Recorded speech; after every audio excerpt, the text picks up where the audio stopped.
Okay, let's look at the probability for an intersection. There are going to be some distinct differences between these types of problems than ones we had just been doing. So first of all, the book gives us a formula based on the past formula, all right? They do a little rearranging. I'll let you follow that in the textbook. In fact, at the end, though, there's something I don't like in the textbook.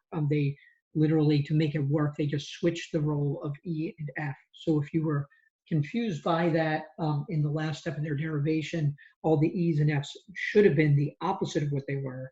But if you should just switch the two events, then you can get the formula that they have. All right, so the formula they end up with is the probability of E intersecting F is equal to the probability of event E occurring times the probability that F occurs given E. Okay, so it's almost like event one happened and we know it happened, and then we want to find the probability that F will also happen after that, given that event one has happened. Okay, so we have an example below. So what is the probability of drawing a jack and then without replacement drawing a queen? All right, so in order to figure that out, we have to follow the formula here. All right. Now you'll notice that if I draw a jack, this is important. It definitely is not a queen. Okay. So event E is drawing a jack.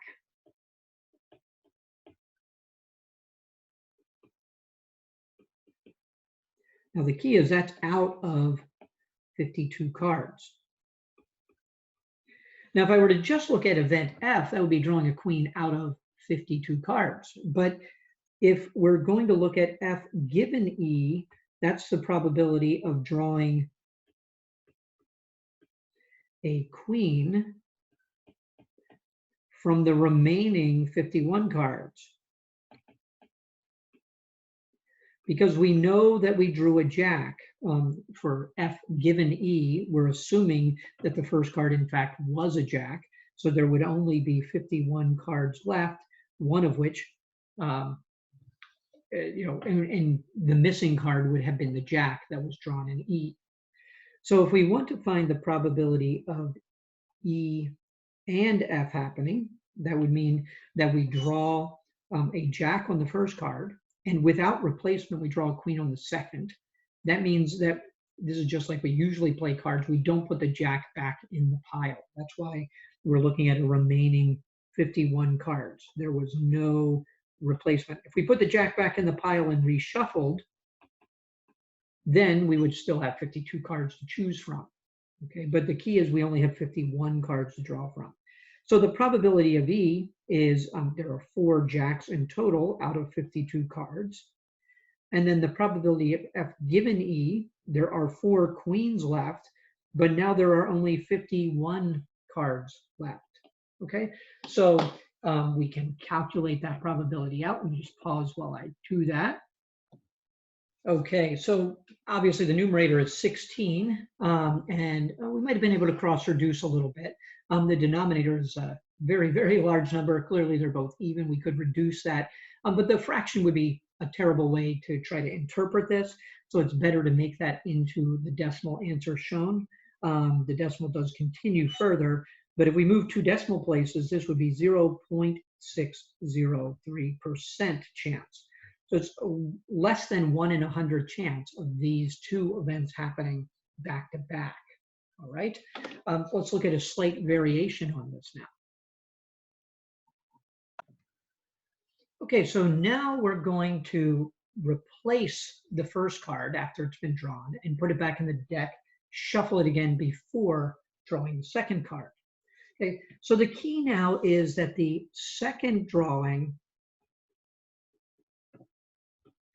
is completely independent of the first.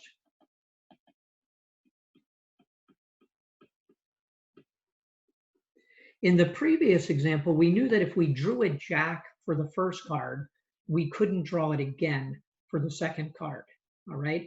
So assuming that the first thing had happened, that we drew a jack, which was a 4 in 52 chance, then we would have a 4 in 51 chance left of getting a queen the second time around, okay? When you have independent events, though, we can change the formula. The probability of E given F when the two events are totally independent is the probability of E times the probability of F happening, all right?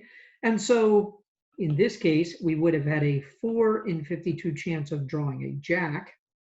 And then if we repeat the process, we have a 4 in 52 chance of drawing a queen on the second card because the jack is back in the deck, all right? And so if we look at the probability of this, just real quickly, I'm sticking it into my calculator. And when I get the answer for that, it looks like it's 0.0059. We'll call it, okay? So that's about 0.0, I'm sorry, if I make that a percent, that's 0.592%. Okay, so notice it's a slightly smaller probability because there's one extra card in the deck the second time around. That makes it more difficult. Now, this is the kind of thing we're more used to, all right? We're more used to this because we're often doing things like rolling dice, all right? If I roll dice and I say, what is the probability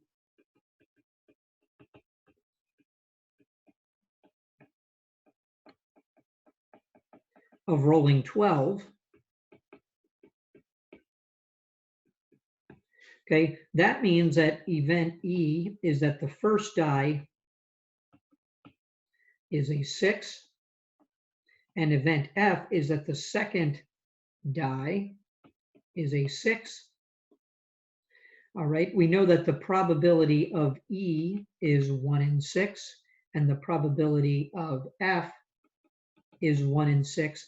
And the first die coming up a 6 has no bearing on whether the second one will come up as a 6. So to get the probability that both things will happen, E and F will happen, we can take 1/6 times 1/6 and say that this is 1/36.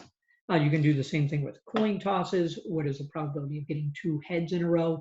We did that by looking at the sample space, but it's a 1 in 2 chance the first time and a 1 in 2 chance the second time.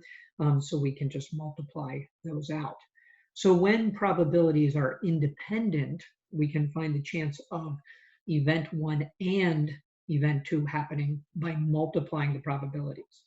And once again, remember going back to the probability of unions. If the events were totally independent of each other, if we had an or, we could add the probabilities.